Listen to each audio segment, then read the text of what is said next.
Salam hörmətli izləyicilər. Bugün Koroğlu dastanının qollarından biri olan Durna Teli qolunun təhlilinə baxacağıq.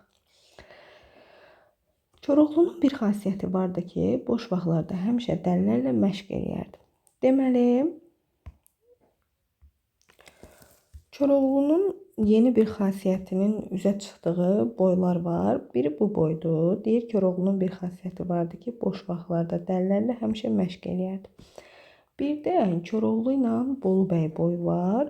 Deməli, daha doğrusu qolu var. O qolda da orada bildirilir ki, ələ düşəndə heç vaxt Koroğlu olduğunu boynuna almazdı.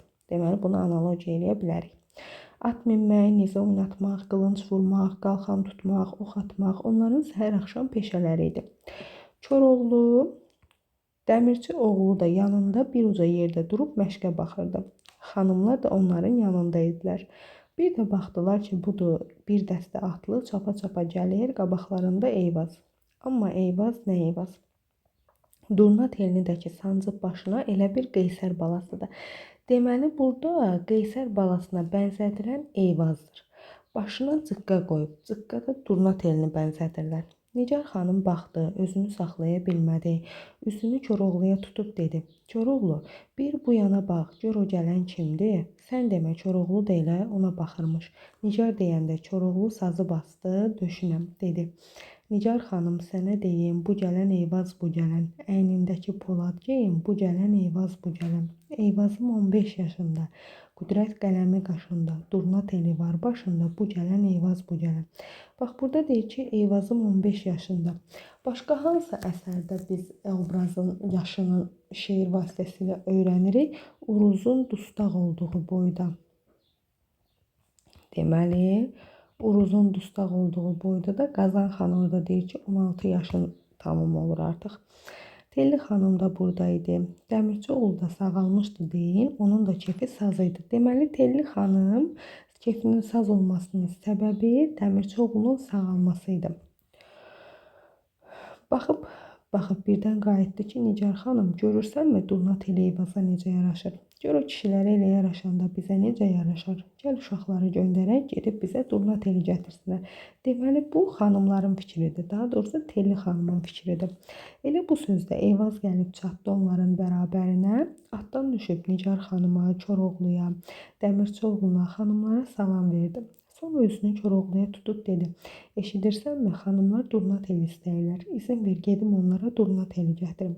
Koroğlu bir istədi, izin verməsin. Qorxdu ki, gedə başına bir xəta zad gələn. Bir də fikirləşdi ki, getsə yaxşıdır. İgidin başı qalda gərək. Bəlkə boşa düşsə yaxşıdır. Döndü, Nigar xanıma soruşdu. Nə deyirsən, getsin, getməsin? Nigar dönüb Eyvaza baxdı. Gördü, vallahi Eyvaz elə baxır, elə bir gözləri ilə dil olub yalvarır. Ürəyi tablamadı. Onu sındırmaq istəmədi, izin verdi. Yol uzaq olduğuna görə Eyvaz qıratı mindi. Deməli, Eyvaz qıratı minir, çünki yol uzaq idi.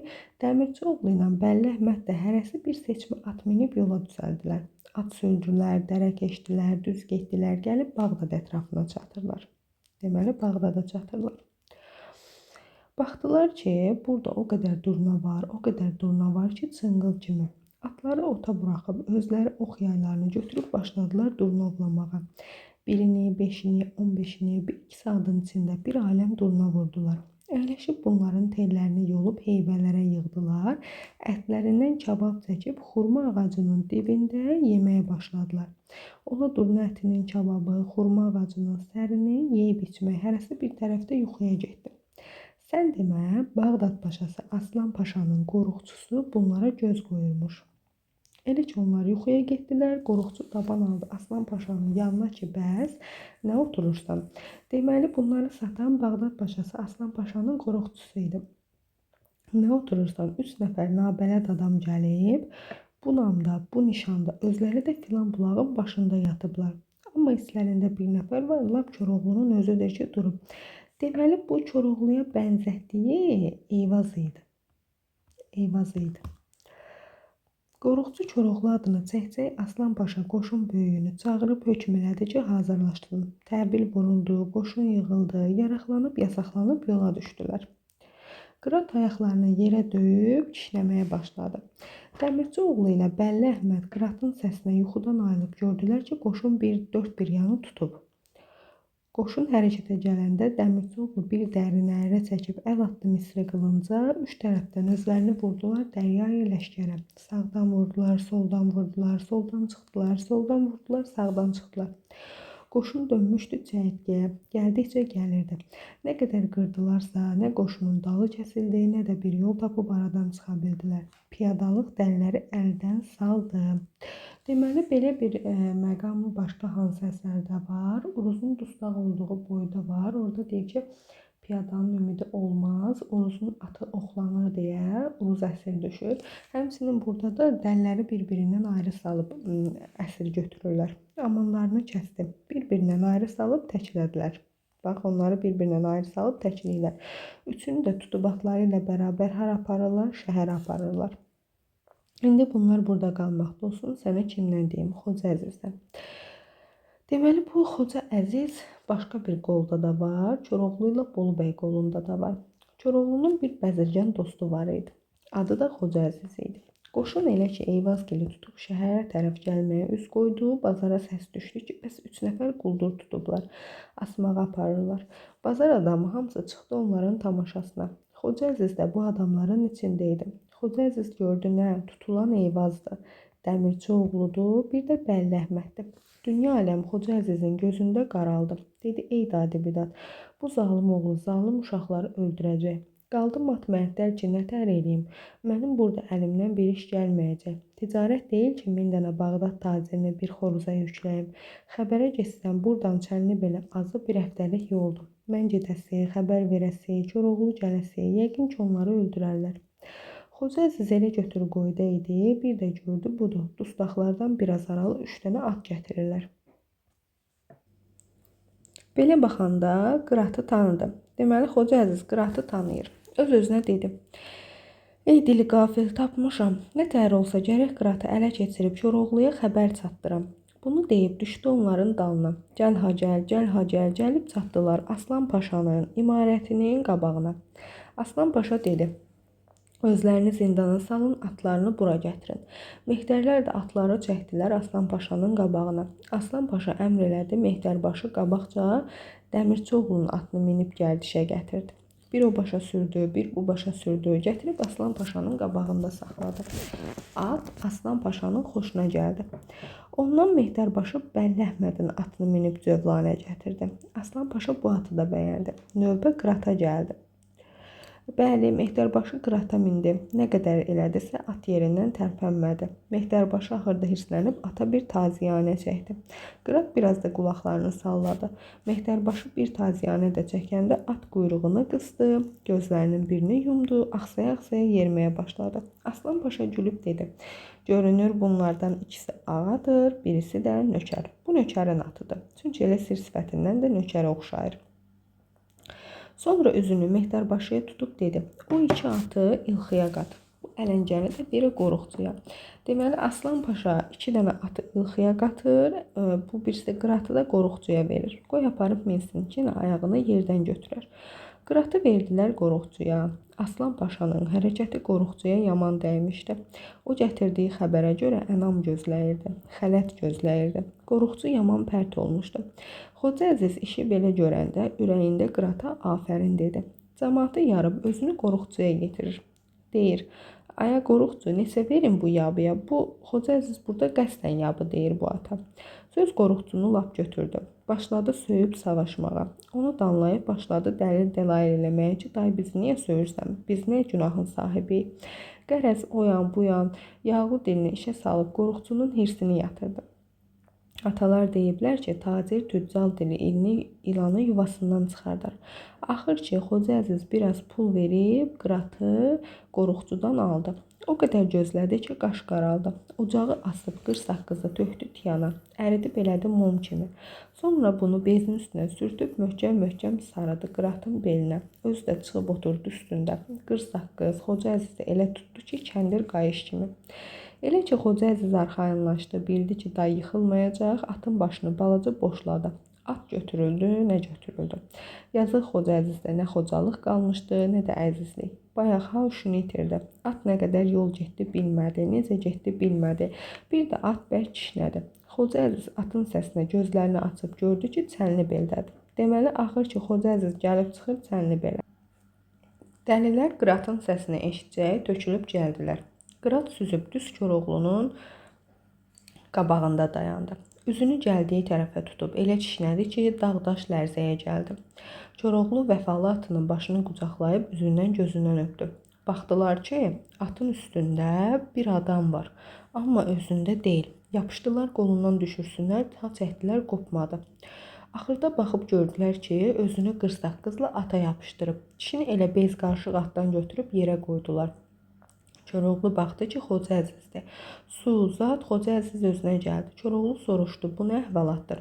Xoca Əziz dedi, Eyvazı, Dəmirçi oğlunu, Bəlli Əhmədi Aslan Paşa tutub zindana salıb. Özünü tez yetirməsən, bir də onların üzünü görməyəcəksən. Elə bir dəlilərin üstünə su səpdilər. Xanımlar hamısı başlarını aşağı saldılar. Koroğlu dönüb Nicara baxdı. Gördü, vallah Nicar bir haldadır ki, alma yanaqları Səmərqənd kağızı kimi ağarıb. Ala gözləri bahar buludu kimi dolub. Yaqut dodaqlar bir dəqiqədə elə solub, elə bir lalədi, şaxtaya düşüb. Dünya Koroğlunun gözündə qaraldı. Əlini atıb Qıratın yüyəyindən tutdu. Elə qəzəblə ata sıçradı ki, Qıratın əvəzinə ayrı bir at olsaydı, çoxdan beli sınmışdı. Koroğlu dedi, mən getdim, siz dalımca gələrsiniz. Bağdad bağlarında sizi gözləyəcəyim. Kim səhər tezdən hamıdan qabaq gəlib mənə salam versə 100 qızıl alacaq. Deməli, Koroğlu dəlilərinə nə vəd edir. Bunu deyib atın başını boşladı. Qırat iki dal ayaqları üstə qalxdı. Bağdad tərəfə üz qoydu. Dəlilər tələm-tələsik hazırlaşdılar. Yaraqlanıb, yasaqlanıb yola düşdülər. Səhər dan yeri söküləndə Koroğlu bir də gördü ki, deməli kimlər gəlmişdi.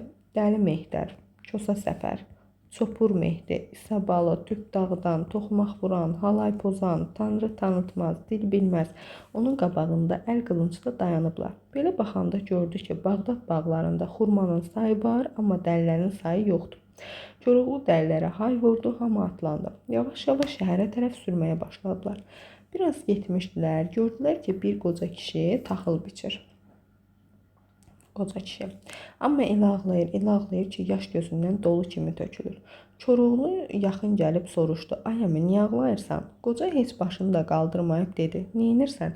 Səndən ki, mənim dərdimə dərman olmayacaq, çıx yolunla get. Qoca sözü nə qədər yayındırmaq istədisə də Koroğlu əl çəkmədi. Kişi gördü olmayacaq. Axırda dedi, indi ki əl çəkmirsən, qabaqca mənə de görüm sən kimsən? Bu başındakı dəstə tifaq nədir? Koroğlu dedi, mən Muradbəyli tərəflərdənəm. Deməli, Koroğlu burada özünü başqa cür tanıdır. İlk olaraq qocaya. Buradan mal almağa gəlmişik. Yollar şuluq olduğunu deyə belə yaraqlı yasaqlı gəlmişik. Kişi biraz dayandı, gözünü silib dedi, bizim Bağdadda bir paşa var. Adına Aslan Paşa deyərlər. Çox namərd, çox müxənnət, çox hiyləgər adamdır. 3 gün idi ki, Koroğlunun 3 dəlisini tutub zindana salıb. Dünən car çəkib xəbər verib ki, bugün onları astıracaq. Daha da bala, doğrusu ki, mən elə mərd oğulların namərd əlində ölməyini qəbul edə bilmirəm. Əgər mərdi-mərdanə meydana atsaydı, təhbətək vuruşub öldürsəydi, mənə yer eləməzdi. Neyniyim, qocalığın üzü qara olsun. İndi mənim 100-dən artıq yaşım var. Əlimdən bir iş gəlmir. Atalar deyiblər, adam əli ilə iş görə bilmədi, güc verər dilinə. Dildəki oldu bağlı, ixtiyarı oldu bəylər, paşalar əlində, onda əlac qalır gözə. Atam dəm verir gözünün yaşına. Deməli, burada əslində qoca Koroğluya deyir ki, yəni mənim ixtiyarım özüm, bizim də bu şikayətlənir bu dövrdən. Qoca sözünü qurtaran kimi Koroğlu dəlilərə hökm elədi ki, qocaya kömək eləsinlər. Dəlilər tutuquşu kimi doluşdular zəmiyə. Bir su içim saatda qocanın bütün taxılını biçib dərzləyib yığdılar bir tərəfə. Qoca mat-mat baxırdı ki, görürsən bunlar kimdirlər, nə eləmək istəyirlər. Bir fikrindən keçdi ki, bəlkə bunlar Aslan Paşanın adamlarındandır, taxılı yandırmaq istəyirlər, amma baxdı yox, bu düşmənçiliyə oxşamır. Elə ki, dəlilər qurtardılar, Koroğlu qocaya dedi, bil, agah ol, dediyin Koroğlu mənəm. Bu saat sənin o Aslan Paşanın ürəyinə bir od qoyacağam, məhşərəcən yansın. Biz bu saat şəhərə girəcəyik. Sən də bir böyük xurcunla Aslan Paşanın xəzinəsinin qabağında məni gözləyərsən. Koroğlu bunu deyib dəllərə hay vurmaq istəyirdi. Yola düşsünlər, qoca dedi. Koroğlu, ayaq saxla. Görürəm ki, Aslan Paşa səni yaman qəzəbləndirib. Odur ki, gözlərin qızıb. Ancaq şəhərə belə girmək olmaz. Səni tanıyarlar. Sən özün şəhərə tək gir. Deməli, qocanın məsləhətinə qulaq asır. Adamların qoy 5-5, 10-10 olub cəmaata qarışsınlar. Koroğlu dedi. Dəlilərim, mən Aslan Paşanın məclisində olacağam. Onların o qədər başlarını qatacağam ki, siz yerlərinizi tuta biləsiniz. Mən əlimi bığlarıma çəkməmiş bir adam da yerindən tərpənməsin. Koroğlu sözünü qurtardı. Ondan sonra paltarlarının üstündən də bir aşıq paltarı geyindi. Çiyninə də bir saz alıb yola düşdü. Aslan Paşa bir kef damaqda idi, gəl görəsən. Meydanın başında taxt qurdurub əyləşmişdi, təbil vuruldu. Sədrəzəm irəli gəlib cəmaata deməlisini dedi, tapşırmalısını tapşırdı. Bir dəstə yaraqlı əskər gətirib cəmaatın qabağında bir cərgə düzdülər ki, birdən qarışıqlıq zad oldu. Elə ki, hər iş qurtardı, Cəllad Eyvazı dar ağacına gətirdi. Deməli, birinci Eyvazı gətirirlər. Elə bu dəmdə Koroğlu özünü saldı meydana. Deməli, Koroğlu nə zaman meydana gəlir? Eyvazı dar ağacına gətirəndən sonra. Aslan Paşa gördü ki, budur. Bir aşıq çiynində saz girdi ortalığa. Dedi, aya yanşaqsanmı? Koroğlu dedi, bəli paşam, yanşağam. Aslan Paşa dedi, heç Koroğlunun sözlərindən bilirsən? Koroğlu dedi, ay paşa, izin ver mən sənə söz oxuyum, söz olsun. Koroğlu nə adamdır ki, onun sözü belə məclisdə oxunar? Paşa dedi, yox sən bilmirsən, mən Koroğlunun 3 dəlisini tutmuşam. Bu şadyanalıq da onun şadyanalığıdır. İndi sən biraz Koroğlunun sözlərindən de ki, onların ürəkləri açılsın. Koroğlu bir dönüb dar ayağında dayanan Eyvaza, Dəmirçioğluna, Bərli Əhmədə baxdı. Bir də dönüb cəmaatın içində dayanan dəlilərinə baxıb, 3 telli sazı bağrına bastı. Barmaqlarını cütləyib, tellərə elə vurdu ki, meydan səsə gəldi. Qızıl quş kimi bir dəfə meydanı fırlanıb dedi. Dəlilərim, bugün dava günüdür. Müxənnət ölkəsi talanmaq gərək. Qoç igidlər yarasından bəllənər, şərbət tək qanına yalanmaq gərək. Koroğlu içəndə düşmən qanını, mərd meydanda nərəsindən tanınır. Qırın vəzirini, tutun xanını, leş-leş üstündə qalanmaq gərək. Aslan Paşa dedi, sağ olaşıq, lap Koroğlu kimi oxuyursan. Koroğlu dönüb dar ağacındakı dəlilərə baxdı. Dəmirçioğlu gözünü zilləyib bir dar ağacına, Bəlli Əhməd də bir dar ağacına. Bildi ki, bunlar qollarının açılmağına bənddirlər ki, ağacları dibindən çıxarıb işə başlasınlar. Dönüb Eyvaza baxdı. Gördü, yox, Eyvaz özgə haldadır. Dar ağacının dibində dayanıb gözünü zilləyib Koroğluya. Özü də sevindiyindən gözləri dolub. Koroğlu onu belə görəndə ürəyi tab gətirmədi, dedi. Canım paşam, gözüm paşam, paşa qoy gəlsin Eyvazı. Budur sənin sözün paşa, paşa qoy gəlsin Eyvazı. Göydən ildırım tökdürürəm, yurdunda bostan əkdirirəm, torpağın dara çəkdirirəm, paşa qoy gəlsin Eyvazı. Əyləşib paşalar bəylər, sinəmdən baş verib millər, Koroğlu iltimas eylər, paşa qoy gəlsin Eyvazı. Koroğlu oxumağında olsun, paşa qulaq asmağında, dəlilər də gözləməyində. Sənə kimdən deyim, Giziroğlu Mustafa bəydən. Bağdad tərəflərdə Giziroğlu Mustafa bəy adında adlı sanlı bir igid var idi. Giziroğlu Mustafa bəy doğrudan da qoçaq, qolu qüvvətli bir adam idi. Atası keçmişdə gizir olmuşdu. Sonra Xodkarın üzünə ağ olduğuna görə onu dar ağacına asmışdılar. Deyirlər ki, Giziroğlu Mustafa bəy o zamandan 40 atlı ilə dağlara çəkilmişdi. Paşalarla ədavət saxlayırdı. Hərdən atasının düşmənlərindən birinin üstünə gedib tutub dar ağacından asardı, yenə də çıxıb dağlara çəkilərdi. Giziroğlu Mustafa bəy çoxdan idi ki, Koroğlu ilə qabaqlaşmaq istəyirdi. İki qoçun başı bir qazanda qaynamaz deyiblər. Odur ki, Giziroğlu da deyirdi, ya gərək Koroğlunun adı deyilər, ya mənim. Koroğlu da Giziroğlu Mustafa bəydən çox eşitmişdi. Bəli, xəbər gəlib çatdı Giziroğlu Mustafa bəyə ki, Aslan Paşa Koroğlunun 3 dəlisini tutturub özlərini də bu gecə astıracaq. Giziroğlu öz adamlarını başına yığıb dedi. Mənim Koroğlu ilə haqq hesabım var. Bu iz yerində bir gün gələr görüşərik, haqq hesabımızı kəsərik. Amma Aslan Paşanın bu nakişiliyinə mən dözə bilmərəm. Axı Koroğlunun dəllərinin ki onunla heç bir işi yox imiş. Bütün görənlər deyirlər ki, çölün düzündə durna ovlayırmışlar. Aslan Paşa bu nakişiliyi eləyir ki, Xodkara xoş gəlsin. Mən qoymayacağam o dəlləri öldürsün. Başının adamları Gizir-oğlunun sözünü bəyəndilər. Bu mərdliyinə afərin dedilər. Durub hamısı yaraqlandılar. Bağdada gəldilər. Meydandan biraz aralı bir təpə kimi yer var idi. Gizir-oğlu çıxdı təpənin üstünə ki, görsün meydanın ortasında nə var, nə yox. Gördü, baxdı ki, Koroğlu aşıq paltarında oxuyur. Onun bu igidliyinə məəttəl qalıb ürəyində afərin dedi. Dayanın görək bu işin axırı necə olacaq. Mən heç inana bilmirəm ki, o bu qoşunun içindən öz dəllərini qurtarıb qaçırda bilər. And içirəm, dayanıb axıracan gözləyəcəyim. Əgər gördüm gücü çatmır, gedib kömək eləyəcəyim. Yox, gücü çatdı, qurtardı, onun dalınca gedib şəhərdən çıxandan sonra onunla məsələni ayırt eləyəcəyim. Ya ona verən Allah, ya mənə. Ya ona verən Allah, ya mənə bu ifadə dərzi şagirdi Əhməd nağılında Şah Abbas da belə bir ifadə işlədir. Deyir, sizə verən Allah bizə də verər. Gizir-oğlu Mustafa bəyin bir şeşbəri var idi ki, ucu haça. Deməli, şeşbərin ucu haça idi. Bu elə bir şeşbər idi ki, məşhur aləm həmən şeşbəri qaldırdı başına, bir dəfə hərləyib tulladı. Koroğlu baxdı ki, qabağına bir şey düşdü. Belə baxandı. Gördü Gizir-oğlunun haça şeşbəridir. O saat başa düşdü. Sədrəcəm ağzını paşanın qulağına yapışdırıb dedi. Paşa, mənim bu aşıqdan gözüm su içmir. Deməli, kim deyir? Sədrəcəm deyir. Bu Koroğluya oxşayır. Cəllad Eyvazı dar ağacına gətirmişdi. Gözləyirdi aşıq qurtarsın, ipi Eyvazın boğazına keçirsin. Koroğlu bir dəli nərələ çəkdi. Hoydu dəlilərim, hoydur, yeriyin meydan üstünə. Havadakı şahin kimi tökülün alqan üstünə. Koroğlu çəkər başını, haşanı, bəylər edər tamaşanı. Mən özüm Aslan Paşanı, hərəniz bir xan üstünə. Və bunu deyəndən sonra Koroğlu əlini bığına çəkir. Dəllər tökürdülər. Koroğlu bir həmlədə özünü Aslan Paşaya çatdırır.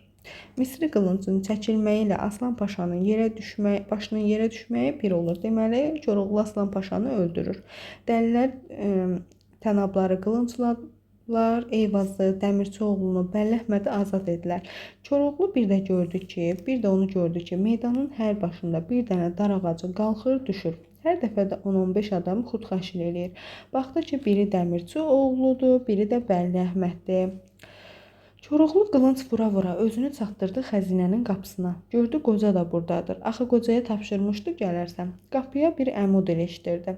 Bayaq qapı parça tiki olub yerə töküldü. Çağırdı ki, qoca gəl.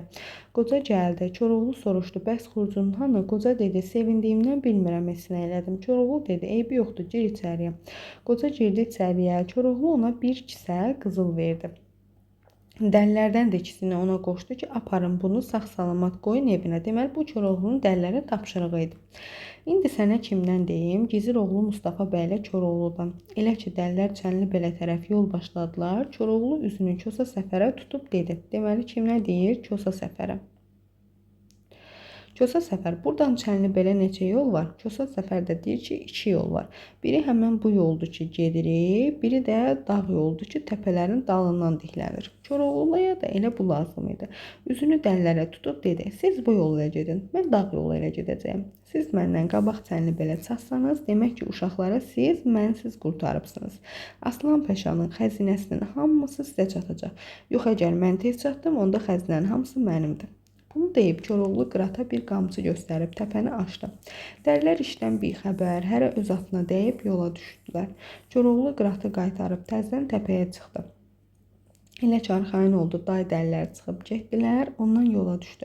Papağını gözünün üstünə qaldırdı, bax burada qaldırıb, qıratı yavaş-yavaş çay kənarı ilə sürməyə başladı. Biraz getmişdi, uzaqdan bir at kişnəməyə işdirdi. Koroğlu dönüb gördü, Gizir-oğlu Mustafa bəy öz alapaça atının üstündə budur. Elə gəlir ki, tozu dumana qatıb, dumanı toza. Deməli, Gizir-oğlu Mustafa bəyin atının adı nə idi? Alapaça. Qırat alapaçanın səsini eşitcək dayandı. Koroğlu nə qədər elədisə, at yerindən tərpənmədi. Koroğlu qanrılıb geriyə baxdı ki, görsün Gizir-oğlu uzaqdadır, yaxında bir də onu gördü ki, təpəsinə bir əmud dəydi. Deməli, birinci Koroğlunu vururlar. Koroğlunu. Aha, Koroğlu özünü atın üstündə saxlaya bilməyib yerə gəldi. Yumarlanıb çaya düşür. Giziroğlu əlindəki əmudu yerə atıb qılıncını çəkdi ki, düşüb onun başını kəssin. Koroğlu cəld sudan çıxıb onun öz əmudunu götürür. Giziroğlunun təpəsinə də bir əmud vurur. Bu dəfə də Giziroğlu çaya düşür. Deməli, Koroğlu Giziroğlunun əmudu ilə vurur onu. Cəld qalxıb sudan çıxmaq istəyəndə Koroğlu əlini uzadıb yapışdı onun əlindən, çəkib çıxartdı bayıra. Ondan da əl atdı misri qılınca ki, dava başlasın. Bu zamanda Giziroğlu deyir: Koroğlu, əl saxla, sənin mənimlə bir ədavətin zadın yoxdur ki. Koroğlu deyir: mənim xeyr, sənin mənimlə ədavətin var. Giziroğlu dedi: yox, mənim də yoxdur. Mən istəyirdim biləm ki, görüm sən güclü olarsan ya mən. Onu da ki gördüm. Day bundan sonra bizim vuruşmağımız axmaqlıqdır. Əl ver, dost olaq. Koroğlu ilə Giziroğlu əl verdilər, görüşdülər, öpüşdülər, bir-biri ilə dost olub ayrıldılar. Giziroğlu oradan birbaş gəlib çatdı öz adamlarına. Soruşdular ki, nə oldu? Hanı Koroğlunun başı? Giziroğlu əhvalatı necə olmuşdusa onlara danışdı. Adamların arasında pıça-pıç başlandı ki, bəs yalan deyir. Giziroğlu nə qədər el dedisə inanmadılar. Axırda qəzəblənib dedi: İndi ki belə oldu, gəlin gedək lap çənli belə. Soruşun onun özündən. Əgər o mərd adamdırsa, düzünü deyər. Namərdliyə eləsə, yalan danışsa, lap sizin gözünüzün qabağında onunla vuruşum, sizə tamaşa eləyin. Hamı bu sözə razı oldu. Atlanıb çənli belə tərəf yol başladılar. İndi eşidin dəlilərdən. Dəlilər at sürdülər, yol yordular. Səhər dan yeri təzəcə söküləndə gəlib çənli belə çatdılar. Xanımlar qabağa çıxdılar. Kosa Səfər uzaqdan Nigar xanımı görcək qışqırdı ki, Nigar xanım, bircə de görüm, Koroğlu gəlib ya yox? Nigar xanım dedi, yox gəlməyib. Kosa Səfər dedi, çox yaxşı. Axırı keç olmasa bircə dəfə mərci biz apardıq. Mənzil başına ondan tez gəldi. Elə bu dəmdə qırat bərk kişnədi. Dönüb gördülər, qırat yağı qoruğunda otlayır. Deməli, hardadır? Yağı qoruğunda. Koroğlu da böyrü üstə göy otun üstündə uzanıb gülə-gülə deyir: hardasınız? Sizi gözləməkdən gözümün kökü saraldı. Kosa Səfər dedi: yenə mərci sən utdun. Koroğlu dedi: mən mərci utdum. Ancaq bizim bir adətimiz də var axı. Deməli, bunların bir adəti olduğu da bu qolda ortalığa çıxır. Həmişə mənzil başında kim mənə hamıdan qabaq salam versə, mən ona 100 qızıl verərəm. O başdan hərənizə 100 qızıl borcluyam. İndidəki səhər tezdən yenə 7777 dəli hamınız birdən gəlibsiniz. Aslan Paşanın xəzinəsində də bu qədər qızıl elə ancaq olar. Xəzinə sizə çatır. Necə istəyirsiniz, elə də öz aranızda bölüşdürün. Dəllər hamısı atlardan töküldülər, süfrə açıldı, yeyib içməkdə, çalıb oynamaqda olsunlar. Eşit Giziroğlunun dəstəsindən. Dəstə gəlib o zaman çatdı ki, dəllər şirin kefdə idilər. Mustafa bəy dedi: bu saat onların kefini pozmaq heç insafdan deyil. Gözləyək qurtarsınlar sonra. Bir tərəfdə dayanıb gözləməyə başladılar. Nigar xanım dedi: Koroğlu, indi danış görək necə getdiniz, uşaqları necə qurtardınız? Koroğlu başdan başlayıb əhvalatı danışdı, amma Giziroğlunun adını çəkmədi. Deməli, Koroğlu Giziroğlunun adını çəkmir. Bu barədə bir kəlmə də kəsmədi. Nigar xanım dedi: ay Koroğlu, sən ki belə igidsən, görəsən bu dünyada sənin kimi ikinci bir adam var, ya elə anan səni tək doğub? Koroğlu bir söz demir. Yavaşca qalxıb Aşıq Cünunun sazını aldı, bastı bağrına. Dedi: anadan oğul doğuldu, Giziroğlu Mustafa bəy. Bu dünyaya tək gəlibdir Giziroğlu Mustafa bəy. Bir atı var alapaça, aman vermir qırat qaça. Şeşbərinin ucu haça, Giziroğlu Mustafa bəy. Hay deyəndə haya basar, huy deyəndə huya basar. Koroğlunu çaya basar, Giziroğlu Mustafa bəy. Koroğlu sözünü qurtaran kimi Giziroğlu Mustafa bəy də gizləndiyi yerdən qalxıb məclisə gəldi. Dedi: Koroğlu, sən doğrudan da mərd adamsan. Ancaq özgəsini çox şişirdib özünü çox kiçildirsən. Dayan, indi mən düzünü danışacağam.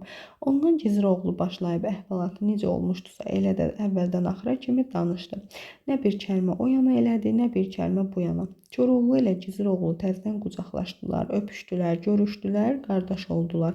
Giziroğlunun adamları da gəlib məclisə girdilər. Məclis təzədən başlandı. Burada Giziroğlu ilə belə deyək də, Koroğlunun oxşar və fərqli xüsusiyyətlərini də deyə bilərik. Bunlar hansıları idi? Deməli, hər ikisi mərddir, hər ikisinin atası ölübdür. Həm Koroğlunun, həm də Giziroğlu Mustafa bəyin. Sadəcə Giziroğlunun 40 atlısı var. Giziroğlunun 40 atlısı var. 40'dır atlısı. Bir də Giziroğlunun mübarizəsi şəxsidir, ictimai deyil. Şəxsi mübarizədir. Amma Koroğlunun 7777 dəlisi var. Koroğlunun da mübarizəsi ictimai mübarizədir, şəxsi mübarizə deyil. Çünki Koroğlu paşalarla, xanlarla mübarizə aparır. Bu qədər hörmətli izləyicilər, dinlədiyiniz üçün təşəkkür edirəm.